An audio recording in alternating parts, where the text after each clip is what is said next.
Okay, so good day everyone. So for today's video, I am going to discuss chapter 5 which entitled Amnesty. So what is amnesty? So amnesty is a general pardon extended to a group of persons such as political offenders purposely to bring about the return of dissidents to their home and to restore peace and order in the community. So it is generally exercised by the chief executive with the concurrence of the Congress. So when we say amnesty, it is an act of the sovereign power granting oblivion or general pardon for past offense and rarely is ever exercised in favor of single individual, is usually exerted in behalf of certain classes of person who are subjected to that but not have been convicted. So actually, amnesty ay nagmula sa salitang amnestia. Okay? It came from the Greek word amnestia. Okay? It means forgetfulness. Okay? So, it is an act of the sovereign power granting oblivion. So, ibig sabihin, when we say oblivion, it means to totally forget. Okay? To totally forget or a general pardon for the past offense. Okay? So, ibig sabihin ay kayo dapat ay grupo, okay, na mabibigyan ng amnesty. Okay? Pero hindi ibig sabihin kayo ay grupo, kayo po ay mabibigyan ng amnesty kagaya po ng grupo ng magnanakaw, grupo ng mamamatay tao, or grupo ng mga rapist. Okay? Dapat, kung kayo po ay mabibigyan ng amnesty, kailangan po you are a group of person who have committed crimes against political character. Okay? Such as treason, sedition, or rebellion. Okay? Sa lahat po ng executive clemency, ang amnesty po ang pinaka-unique or pinaka-kakaiba. Okay? Bakit? Okay? Because this is the only executive clemency na that requires the concurrence of the Congress. Okay? So, ibig sabihin po, kailangan po ng pagsang-ayon or pag-aproba ng Kongreso. So, bakit nga ba kailangan na aprobahan muna ng Kongreso bago bigyan ng amnesty? Okay? Dahil po, my dear students, ang amnesty po, dahil po ang crimes na nakomit ay crimes against national security. Okay? Ang apektado po dito ay ang ating bayan. Ang apektado po dito or ang agrabyado po dito ay tayo na tao sa community. So, ang representative po ng bayan ay ang Congress. That's why it needs the concurrence of the Congress. Kailangan po ang pagsang-ayon ng Kongreso bago po bigyan ng amnestiya ang certain group of persons na nag-commit po ng mga political crimes. So that is amnesty. Okay? So note, amnesty can be availed or of before, during, and after the trial of the case, even after conviction. So, ibig sabihin po dyan, ang amnesty po ay pwedeng ibigay even before trial, okay? Even during trial or after conviction. Okay? Dapat po merong final judgment. Pwede din pong magbigay pa rin ng amnesty. So, take note, amnesty can be availed even before trial, during trial, and after conviction. Unlike po kasi pag pardon, pardon can only be availed after conviction. Kapag po meron ka na pong final judgment. Okay? So next, ano ba ang difference between amnesty and pardon? Okay? As to number who can avail, pardon includes any crime and is exercised individually by the chief executive.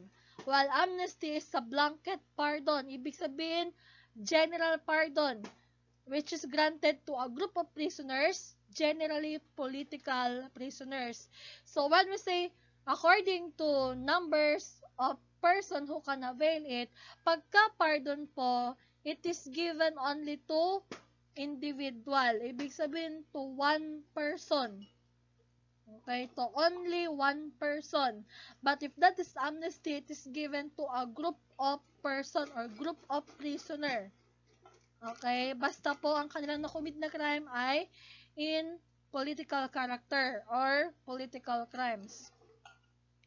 Next, as to time avail, like what I have said a while ago, pardon is exercised when the person is already convicted. Meron na pong hatol, meron na pong final judgment. Pero pagka yan po ay amnesty, pwede po yan ibigay kaagad even before trial, during trial, or after conviction. Okay? Pwede po yon as to time to avail. Next, as to consent of Congress. Okay?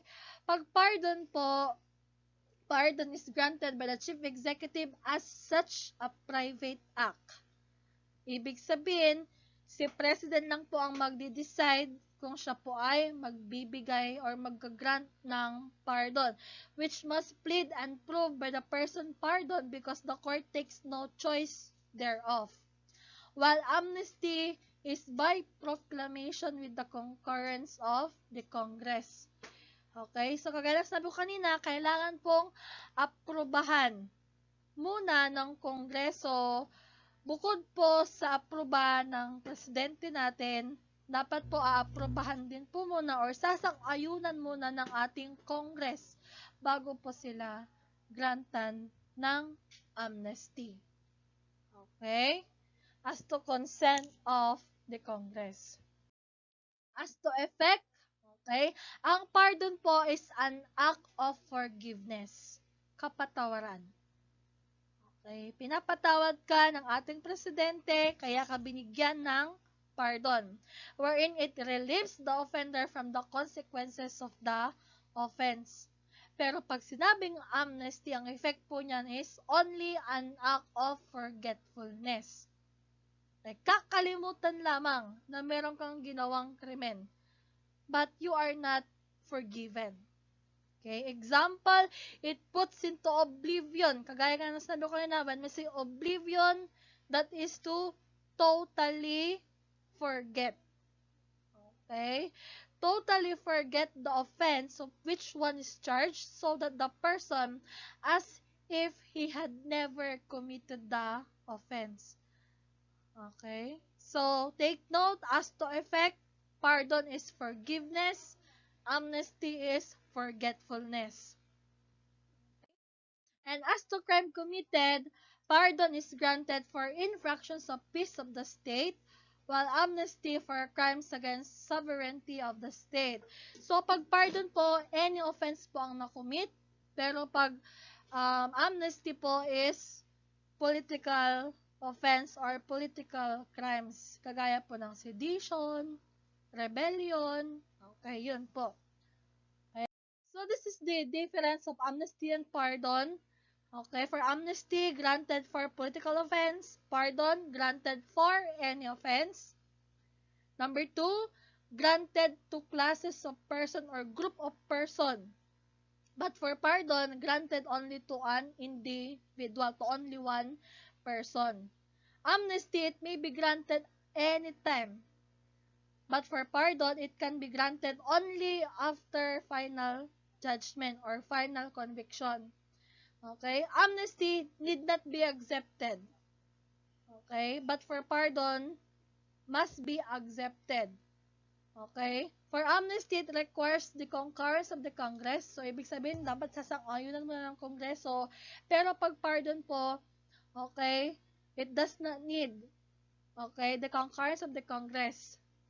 Okay? Amnesty Public Act, pardon, private act po yan ni President. Okay? Amnesty, act of forgetfulness. Pardon po, act of forgiveness. Okay, so that is the difference of amnesty and pardon. So let's move on to the laws on amnesty. So dalawa po dyan. Meron tayong Proclamation number 347 and Proclamation number 724. Okay? So for Proclamation 347, this is granting amnesty to rebels, insurgents, and all other persons who have or may have committed crimes against public order, other crimes committed in furtherance of political ends, and violations of the Articles of War, and creating a National Amnesty Commission. Section 1, Grant of Amnesty. Okay, so amnesty is hereby granted to all persons who shall apply therefore and who have or have may committed crimes on or before 30 days following the publication of this proclamation in the two newspapers of general circulation in pursuit of political beliefs, whether punishable under revised penal code or special law. So you have 30 days on or before 30 days upon the publication of the proclamation. Pwede pong mag-apply, okay, for amnesty. Okay, so ito po yung mga crimes na na-commit ng mga group of persons na pwede pong mag-apply for amnesty. So we have rebellion or insurrection, coup d'etat, conspiracy and proposal to commit rebellion, insurrection or coup d'etat, disloyalty of public officer or employees, inciting to rebellion or insurrection, sedition, conspiracy to commit sedition, inciting to sedition, illegal assembly, and all other crimes is stated in section number 1 of the Proclamation 347. Okay, please relate to your module kasi sobrang haba po siya, as you can see in our presentation. Next, section 2, what's the effect of amnesty? Amnesty under this proclamation shall extinguish. Okay, so mawa-wipe out po lahat ng kanilang criminal liability. Okay, it shall extinguish any criminal activity for acts committed in pursuit of a political belief without prejudice to the grantee's civil liability for injuries or damages caused to private person. The grant of amnesty shall also affect the restoration. So, ibig sabihin, ibabalik po yung kanilang civil and political rights. Okay, suspended or lost by virtue of the criminal convictions. Okay? Firearms, section number 3. Okay, so the surrender of firearms, ammunitions, and explosives shall not be a condition for amnesty. So take note, hindi po condition ng amnesty ang pag-turn over or pagsusurrender po ng mga firearms and ammunitions and even explosives of the said groups. Applicants for amnesty may surrender, pero pwede po nilang i-surrender yung kanilang mga firearm within 60 days from the effectivity of this proclamation without incurring liability. Hindi po sila magiging liable for illegal possession. So, take note, pagka po ikaw ay nag-apply for amnesty, meron ka pong chance na mag-surrender ng iyong mga weapon within 60 days from the proclamation of this proclamation, and then hindi ka po magiging liable for illegal possession of firearms and ammunition. Okay? So the government shall continue to encourage rebels and insurgents to turn in firearms, ammunition, and explosives which may be in their possessions. Okay? And section number 4, we have the NAC or the National Amnesty Commission. Ayan, by virtue of Proclamation number 347, na-create na po ang National Amnesty Commission. Sila po ang tasked or they are primarily tasked with the receiving and processing application for amnesty. Whether the applicants are entitled to amnesty under this proclamation. Okay? But the final decisions or determinations of the Commission shall be appealable to the Court of Appeals. Okay? So, who may apply? Sino po ang pwedeng mag-apply for amnesty? So, all persons who have or may have committed the crimes enumerated in section number 1. Yung sobrang haba po kanina na list ng mga crimes committed. Okay, sila po ang mga pwede pong mag-apply for amnesty. Okay, application period. So, application period po for the grant of amnesty shall be filed under oath with the Commission within 6 months from the effectivity of this proclamation. Okay? So, dapat within 6 months na proclaim na po or naging effective na po yung proclamation na to, pwede na pong mag-apply within 6 months. Okay? Effectivity, the proclamation shall take effect upon concurrence by the majority of all members of the Congress. Okay? Dapat po sumang-ayon po lahat ng miyembro ng Kongreso natin. And another proclamation for another batas po sa amnesty, we have proclamation number 72. Actually, inamend niya po ito yung proclamation number 347 kanina. Okay, inamend na po yung proclamation 347 dated March 25, 1995. Okay? Section 1, grant of amnesty under proclamation number 347. So, the same with section 1 of proclamation 347. So, any person, basta po, under po sa section 1 ng 347 kanina, yung mga nag-commit ng kudita, rebellion, inciting to sedition, and others. Section number 2, yan na po, reopening of application period. Kasi po, yung kanina po na proclamation, nag-close po siya. Kasi po, ang proclamation 347 po, nag-take effect lang po siya, or nag-took effect lang po siya, March 24, 1994, hanggang June 1, 1995. So, take note, March 24, 1994 to June 1, 1995. At ang nag-apply po dati ay 7,166. Okay? March 24, 1994 to June 1, 1995. Hindi pa ako pinanganak dito. Okay? So, 7,166 ang nag-apply for amnesty. So, ngayon, nagkaroon po ng panibagong proclamation number 724. Okay? Nag-took effect po itong bagong proclamation na 724 noong May 17, 1996.